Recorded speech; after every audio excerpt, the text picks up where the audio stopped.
And we are back with week 6 of DJ's Best Bets. After a perfect 4-0 week last week, we are back to try and continue that trend, see if we can get another 4-0 week on the docket. But let's take a look at the first one. 49ers getting plus 3.5 against Tampa Bay at minus 120. You're going to give me 3 points and the hook. Two teams that only play close games, both 4-1. Mac Jones is getting the start again, undefeated on the season. Jawan Jennings coming back. I like the 49ers to keep this game close. Maybe even win outright. They are better on the road than at home. So let's take the 49ers getting that hook at plus 3.5 and what I expect to be a very close game.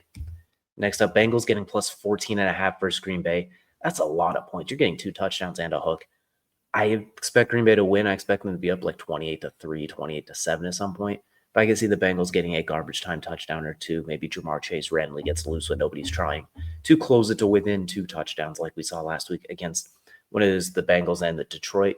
Similar thing, that was 28-17. Like that's a cover. That's a lot of points to try and cover. And Joe Flacco, despite playing terribly in that game, his one win on the season is against Green Bay. So there is that, but we're going to take the Bengals to cover plus 14.5. Cowboys minus 3 versus Carolina. I know Carolina with kind of an upstart rejuvenating win against the Dolphins last week. Probably game of the week. Bryce Young had his moments, especially down the stretch.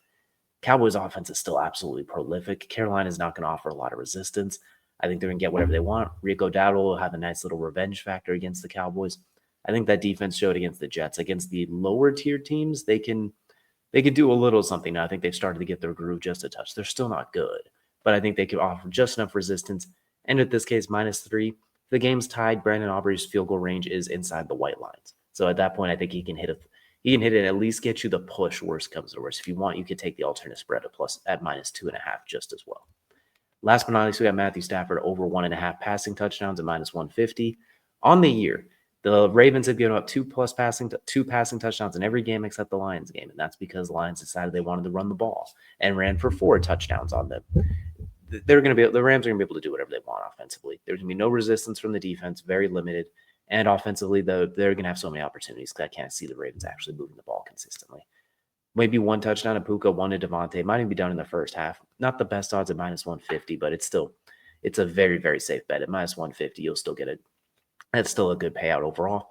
Parlay together, you're looking at plus 1,013. Remember, bet smarter, not harder. Only bet what you can afford to lose. So far on the season, after a miserable start, we're getting back close to 500. This feels like another 4-0 week. Let us know down in the comments what your best bets are this week, which ones are tailing, and which ones you are avoiding like the plague. We'll see you all again next week.